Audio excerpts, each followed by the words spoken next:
बाबा scene सिनेरियां खेल पाल भी कराएगा।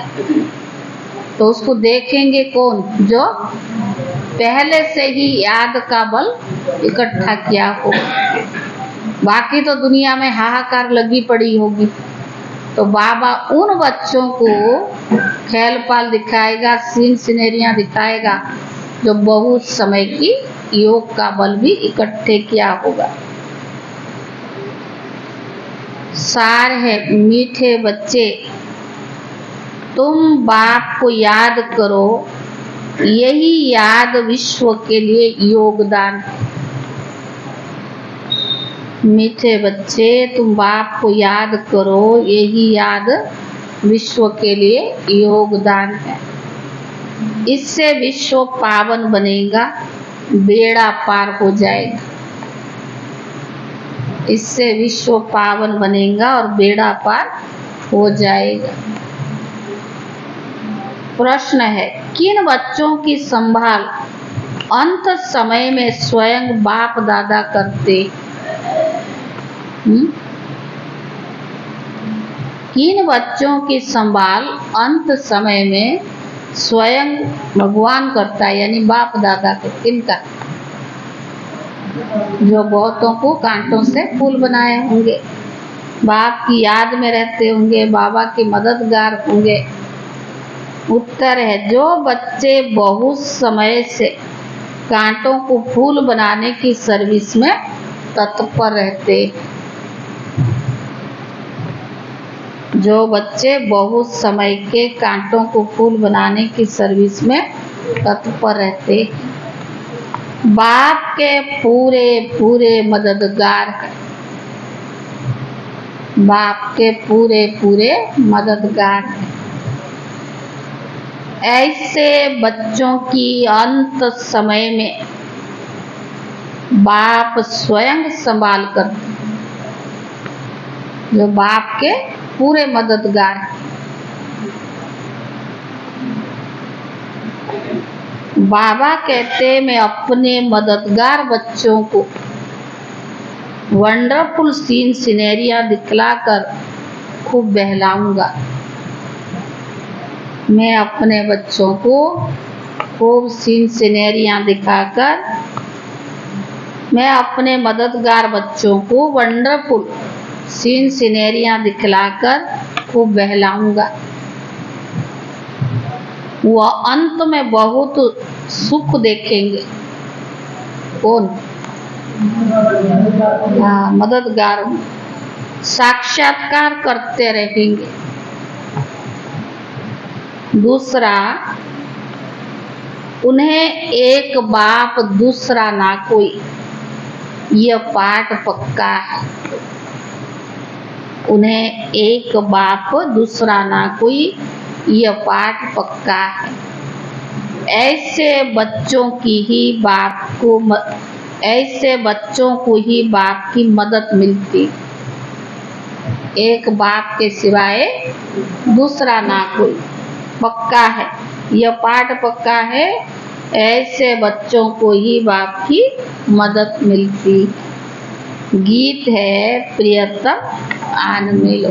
प्रियतम और प्रियतमाएं, प्रियतम एक है और प्रियतमाएं अनेक है। प्रियतमाएं बुला रही है एक भगवान को, अनेक भक्त बुला रही हैं। किस लिए? भगवान को किस लिए बुलाया? सुख के लिए।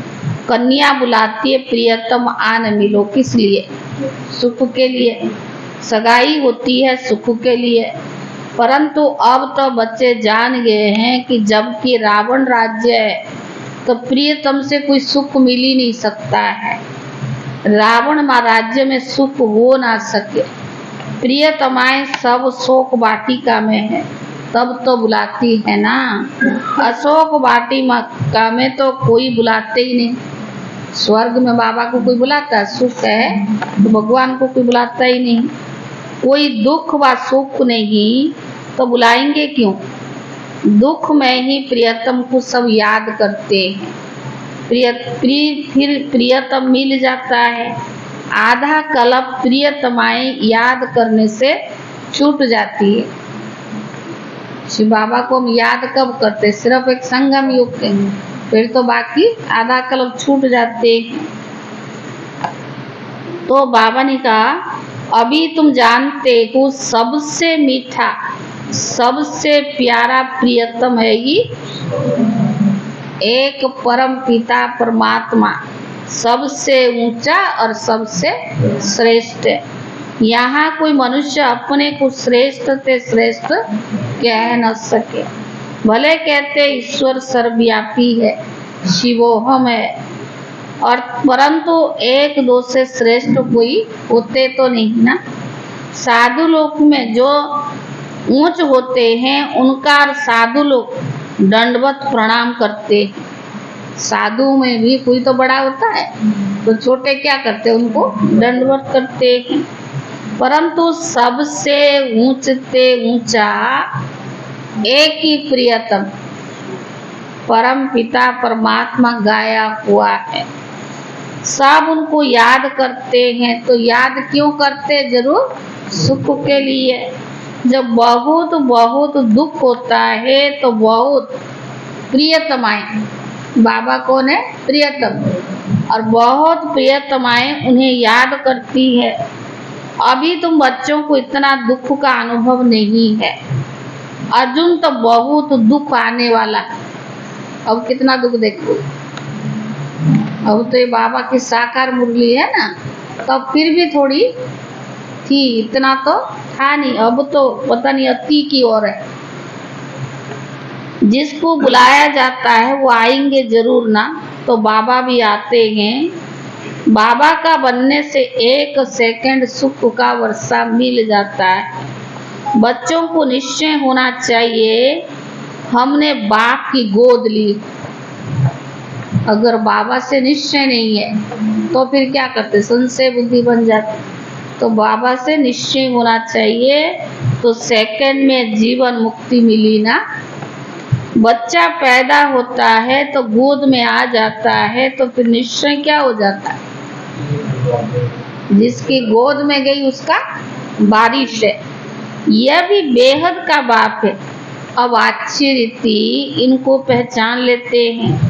पहचान में कोई तकलीफ नहीं है। बच्चे बहुत है, गाया जाता है सन सो फादर, तो किसको कहने की दरकार नहीं है। ढेर के ढेर ब्रह्मा कुमार कुमारियां हैं। इतने ढेर बच्चे सिवाय ईश्वर के और किसको होते नहीं है। श्री कृष्ण तो देवी गुण वाला है, मनुष्य है ना, मनुष्य को इतने बच्चे हो ही नहीं सकते। तुम जानते हो हम किसके बच्चे? शिव बाबा के बच्चे। तुम कह सकते हो कोई भी मनुष्य को इतने बच्चे होते नहीं। कितने ब्रह्मा कुमार कुमारियां हैं। गायन तो है ना, प्रजापिता ब्रह्मा याद करते त्रिकालदर्शी परमात्मा को। भगवान को ही इतने बच्चे हो, तो भगवान को इतने बच्चे हो सकते हैं। वह तो निराकार जब साकार में आए तब तो अडॉप्ट करे। शरीर ना हो तो गोद कैसे ले? अगर बाबा का शरीर, तो शरीर तो चाहिए ना। तुम ईश्वर की गोद में आए हो, जानते हो वही प्रियतम है, सबसे मीठा, सबसे प्यारा है। प्यार करने प्रियतमाओं को स्वर्ग के सुख गनेरे मिलते हैं। उनके सन्मुख बैठे हैं। भक्ति मार्ग में गाते हैं ना, राम का नाम लेने से मनुष्य पार हो जाता है। शरीर छोड़ते समय क्या कहते? राम का नाम लो तो बेड़ा पार हो जाएगा। इसीलिए राम राम बहुत करते हैं। जैसे गंगा नदी को पतित पावनी समझते हैं, मनुष्य जहाँ जाकर पत्ते पर दिया जलाते हैं, मनुष्य वहाँ जाकर पत्ते पर दिया जलाते हैं। जैसे श्री कृष्ण को पत्ते पर सागर में अंगूठा चूसता हुआ दिखाते हैं। या फिर दीवा जगाकर पत्ते पर रखते हैं। आत्मा भी क्या है? दीपक है। मनुष्य को तो पूरा ज्ञान नहीं है, उनके लिए जैसे एक रस्म हो गई है। दीवा जगाकर कहते हैं आत्मा पार हो जाती है। परम पिता परमात्मा को खेवया भी कहा जाता है। विषय सागर से पार ले जाते हैं। उन्होंने अक्षर सुनकर एक रस्म बना दी है। बाप आत्माओं का दिया जगाते हैं। ये सब निशानियां हैं। आत्माओं को ये शरीर छोड़कर वापस जाना पड़ता है। उस पार माना परम धाम में। तुम जानते हो आत्मा अज्ञान सागर से उस पार जा रही है। खेवैया तो कौन है? एक बाबा ही है। गंगा जी को खेवैया अक्षर नहीं दिया जा सकता है। खेवैया अथवा साजन, खेवैया अथवा साजन जो साथ साथ चाहिए। कितनों को साथ में वो पार ले जाते हैं। भिन्न भिन्न नाम रख दिए। बाकी बोट व स्टीमर में बिठाए कोई नहीं ले जाता है। वो तो भक्ति में कहते हो खेवैया है, हमें इस पार से उस पार ले जाता है। ऐसा थोड़ी कोई बोट में बिठा के इधर से उधर ले जाएगा। हम पुरुषार्थ करते संगम युग पर और बाबा करवाता है, तो फिर हम इस पार से उस पार जाते हैं। तुम बच्चे जानते हो कैसे याद की यात्रा में रहते हैं। इसमें कुछ मुख से राम राम कहने की दरकार नहीं। मनुष्य तो कहते हैं राम राम कहो, समझते हम ये नाम दान करते हैं। बाबा फिर दान देते हैं अविनाशी ज्ञान रत्नों का। कहते हो मेरे मीठे मीठे लाडली आत्माएं, सिर्फ मुझ बाप को याद करो। यही बाप की याद विश्व के लिए योगदान है। भगवान के बच्चे बने, उसकी मददगार तो बनना चाहिए ना। और वो मददगार कौन सा है? स्थूल के साथ साथ सूक्ष्म मददगार है। बाप की याद में रहकर विश्व को योगदान देना है। शिव बाबा को याद करो। वास्तव में राम भी परम पिता परमात्मा को कहते हैं, परंतु फिर रघुपति राघव राजा राम भी कह देते हैं।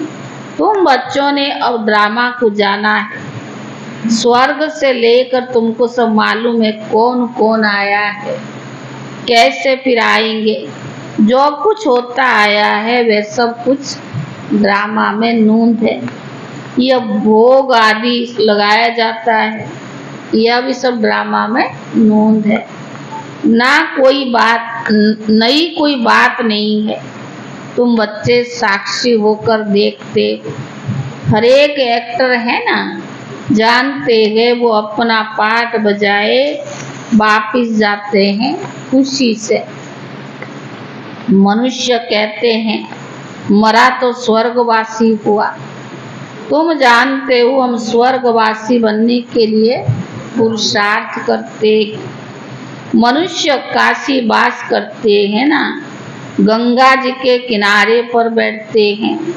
शिव का मंदिर है, शिव की याद में सदैव रहते हैं। गंगा की भी महिमा करते हैं, शिव की भी महिमा करते हैं। गंगा में कोई काशी खलवट नहीं खाते। बराबर पतित पावन तो एक ही शिव बाबा है। यही तो भेद है ना। शिव के मंदिर है, आगे एक कुएं में शिव पर बलि चढ़ते थे। तुम बनारस वालों को अच्छी रीति ज्ञान दे सकते हो। बोलो तुम यहाँ बैठे हो, गंगा का कंठ भी है, शिव के मंदिर भी है, फिर तुम सिर पर बलि क्यों चढ़ते हो? शिव पतित पावन है या गंगा? वास्तव में पतित पावन तो है ही शिव, पर बाबा ने कहा भगवान के पास ही बलि चढ़ते हैं। भगवान भगवान पर बलि थोड़ी चढ़ेंगे। जो कहते सर्वव्यापी है तो फिर भगवान भगवान पर क्यों बलि चढ़ेंगे?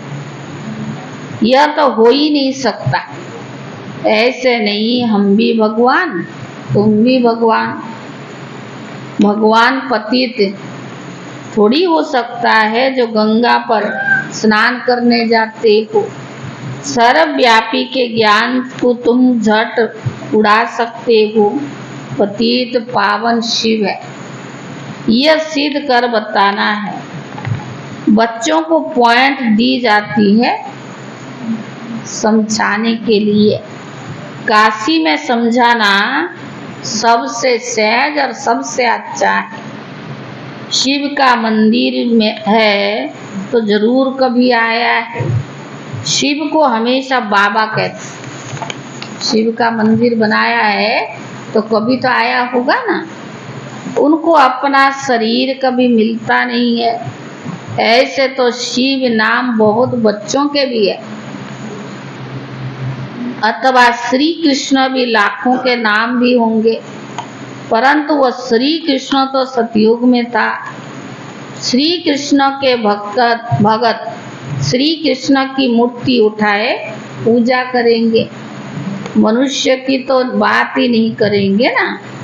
तो सिद्ध होता है सतयुग श्री कृष्ण सतयुग में होता है। मनुष्य को पता नहीं कि राधे कृष्ण कौन है, उन्होंने कब राजाई की है। यह सब अभी बाबा बैठकर समझाते। तुम हो स्वदर्शन चक्रधारी।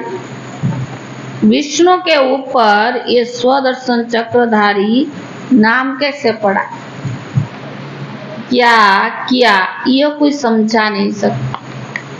स्वदर्शन चक्रधारी नाम क्यों पड़ा, क्या किया, ये कुछ भी मनुष्य समझा नहीं सकता। बाप तो है ही निराकार।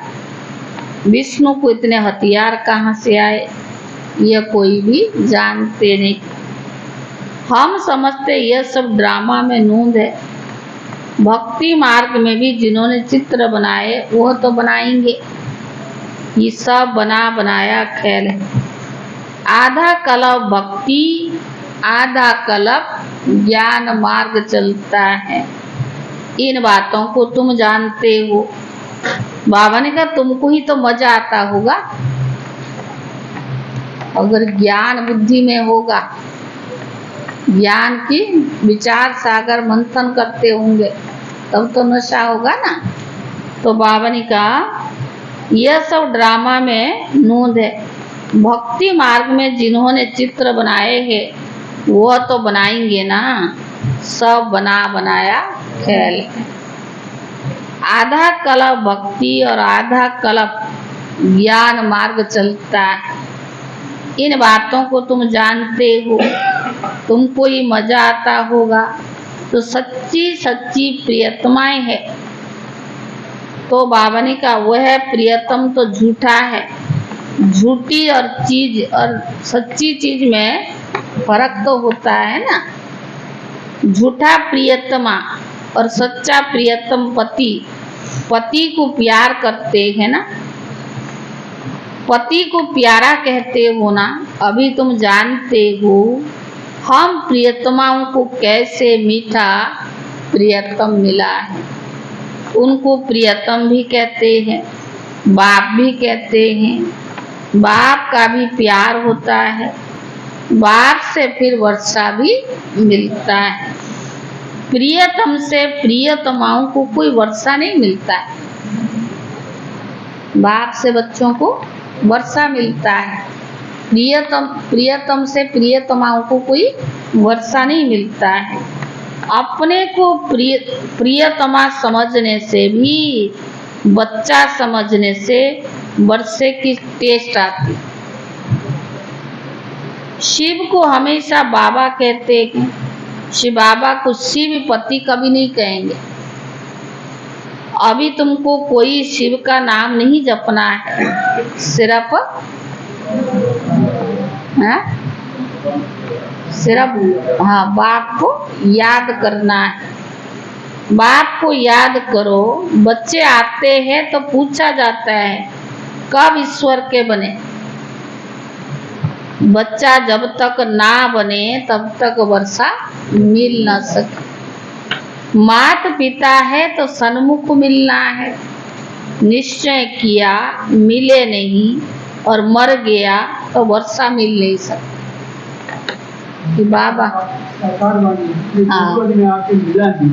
अगर निश्चय तो किया बाबा है लेकिन मिले नहीं और मर गया, माना ज्ञान छोड़ के चला गया, तो वर्षा तो मिल ही नहीं सकता। ऐसे बहुत है जो वर्षा नहीं पाते, तो बाबा ने क्या प्रजा में चले जाते हैं। बाबा कहते निश्चय हो गया वो हमारा माता पिता है तो सन्मुख आना पड़े। फिर सर्विस कर आप समान भी बनाना है। प्रजा बनानी है, फिर अपना अपना बारिश भी बनाना है।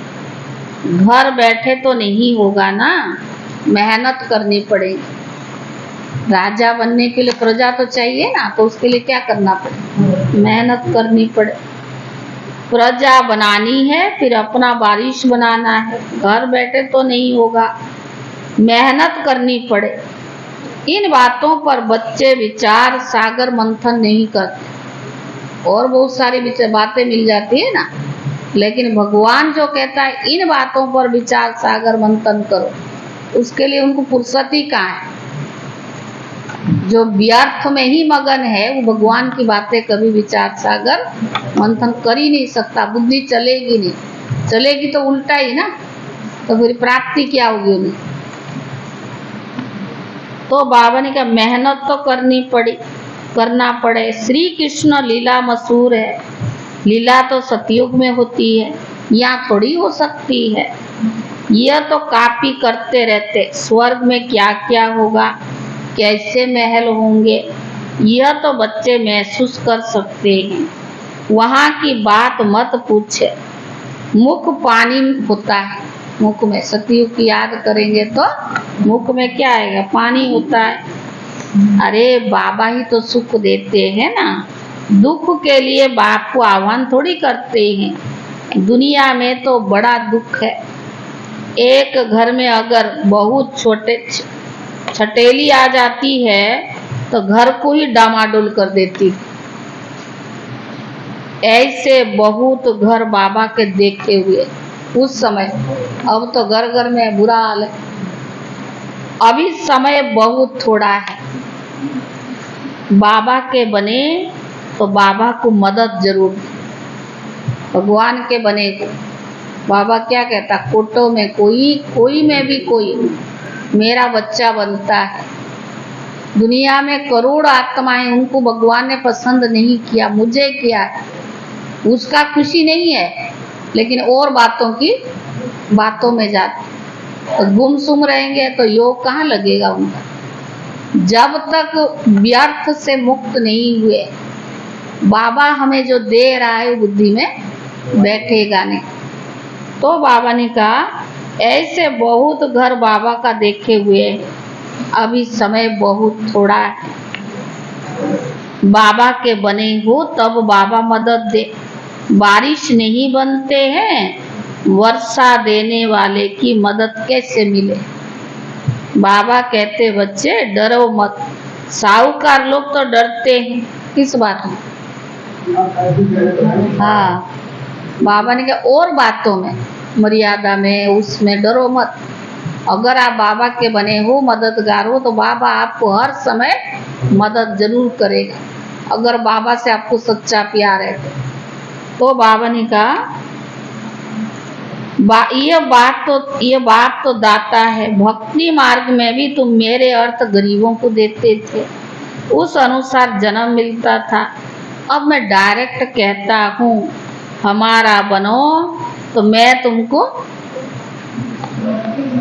भगवान का बन जाओ, तो भगवान गारंटी करता है क्या दूंगा।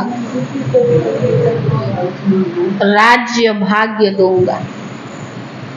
शिव बाबा को तो कुछ मकान आदि बनाना नहीं है। तुमसे पूछते हैं, जबकि सब ख्याल खलास हो जाना है, फिर ये मकान आदि क्यों बनाते हो? अरे तब रहे कहाँ? जब विनाश होगा तो होगा, तब तो कारोबार चलेगी। तो बाबा ने कहा तो कहाँ रहें? पिछाड़ी में भी बच्चों को आकर यहाँ रहना है। तुम पिछाड़ी में बहुत सीन सिनेरियाँ देखेंगे, बहुत खुशी में रहेंगे। जितना नजदीक समय आता जाएगा, बाबा बहुत साक्षात्कार होते रहेंगे। जो मददगार हो जाएंगे वो पिछाड़ी में बहुत सुख देखेंगे। दुख के समय बहुत सुख देखेंगे।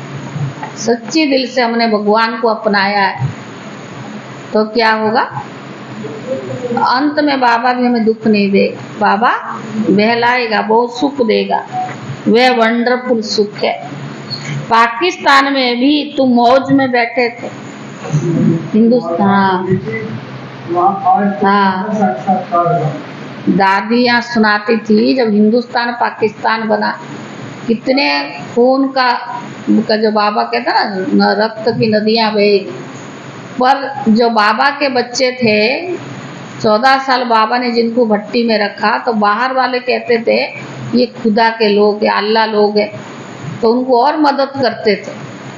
जब यज्ञ वहाँ से इंडिया में ट्रांसफ़र हुआ तो कैसे लोगों ने मदद किया? ये सब करावनहार कौन है?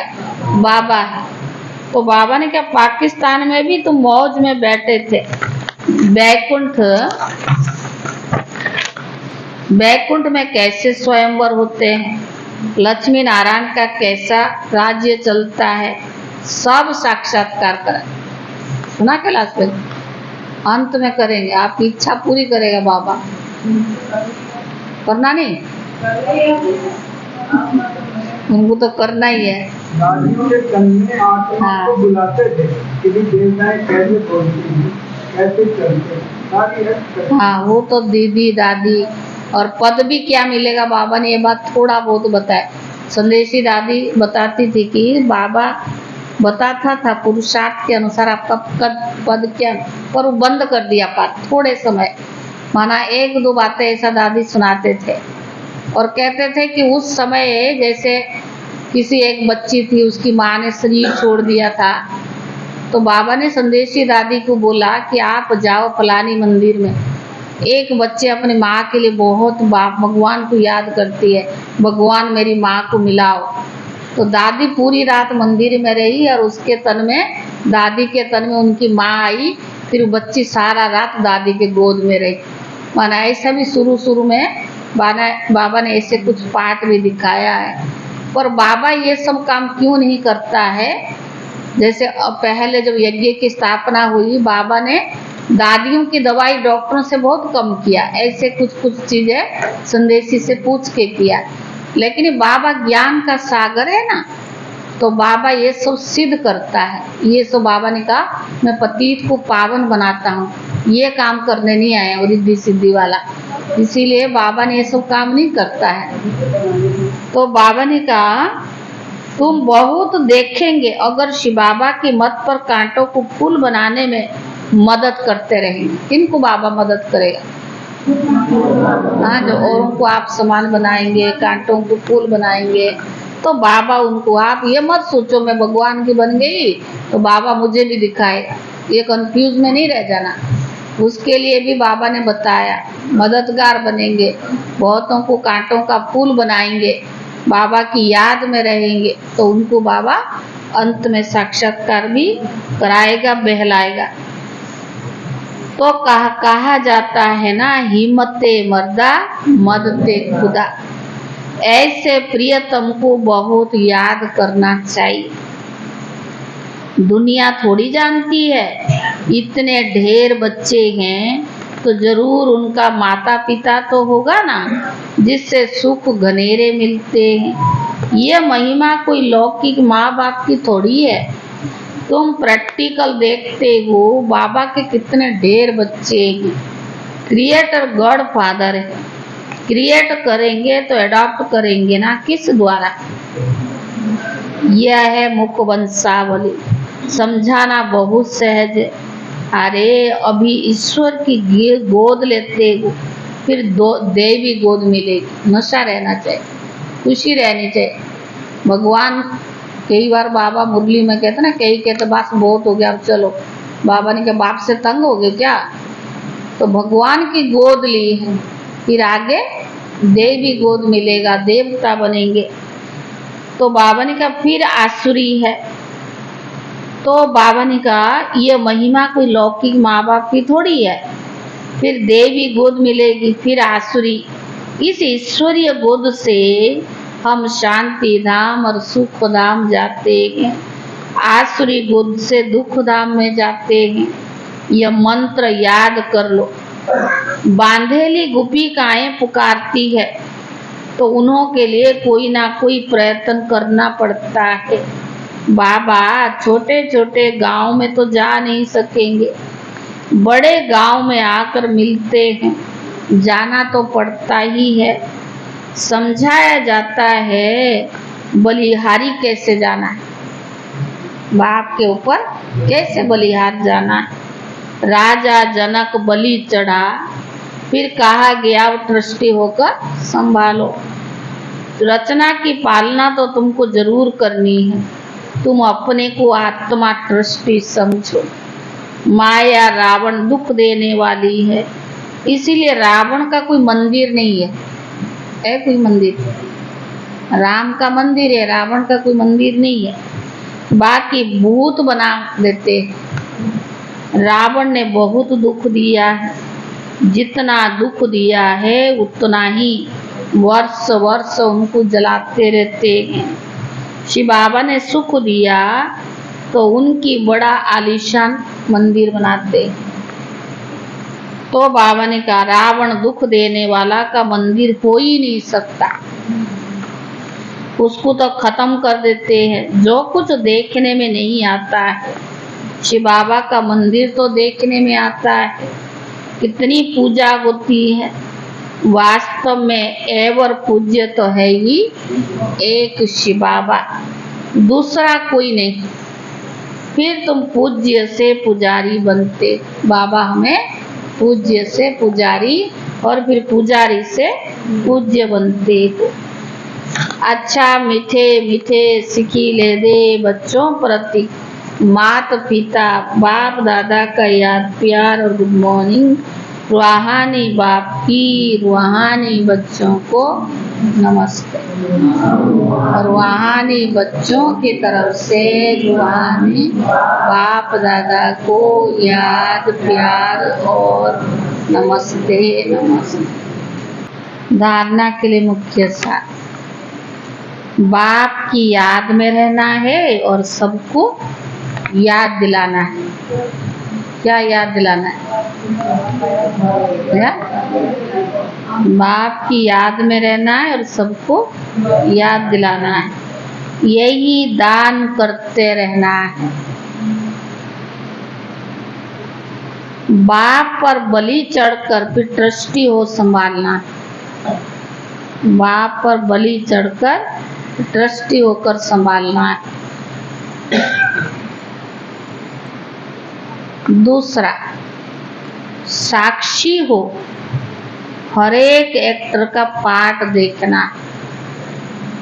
साक्षी हो, हर एक एक्टर का पार्ट देखना। हम पाठ पूरा कर खुशी से वापस जा रहे। हम पाठ पूरा कर खुशी से वापस जा रही। इस स्मृति में सदा रहना है। इस स्मृति में सदा रहना है। वरदान, सदा बाप समान बन, अपने संपन्न स्वरूप द्वारा सर्व को वरदान देने वाले वरदानी मूर्त भव। सदा बाप समान बन, अपने संपन्न स्वरूप द्वारा सर्व को वरदान देने वाले वरदानी मूर्त पव। भारत में विशेष देवियों को वरदानी के रूप में याद करते। भारत में विशेष देवियों को वरदानी रूप में याद करते हैं, लेकिन ऐसे वरदानी मूर्त वही बनते हैं। कौन बनता है? ऐसे वरदानी मूर्त वही बनते हैं जो बाप के समान और समीप रहने वाले, बाप के समान भी हो और समीप रहने वाले। अगर कभी बाप समान और कभी बाप समान नहीं, लेकिन अगर कभी बाप समान और कभी बाप समान नहीं,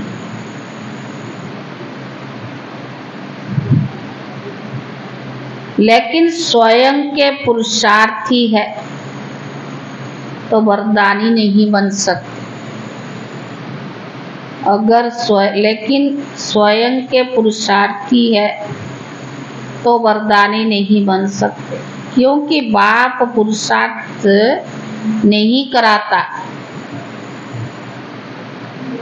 क्योंकि बाप पुरुषार्थ नहीं करता, वह सदा संपन्न स्वरूप में।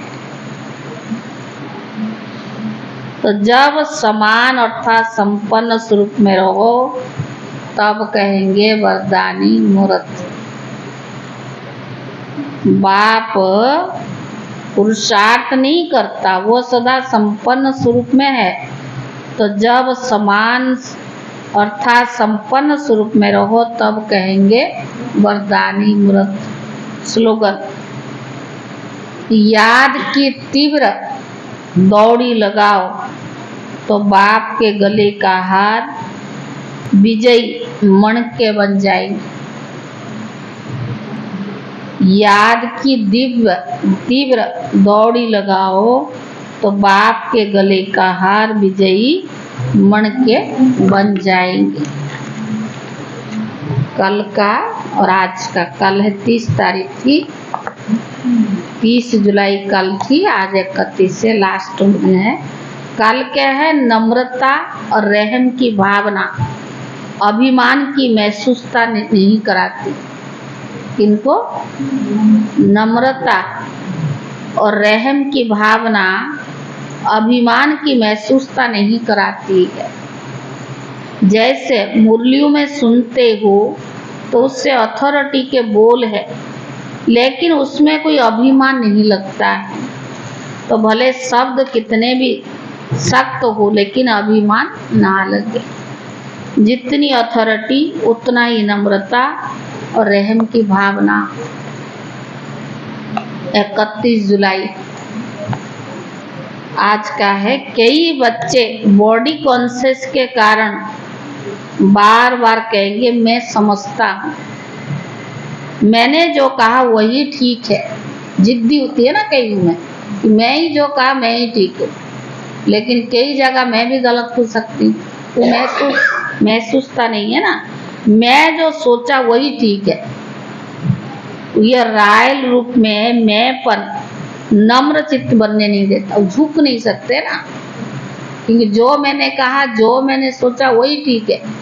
दूसरा व्यक्ति कह रहा है कहा ना कहा मैं गलत हूँ, उसको वो स्वीकार नहीं करेगा।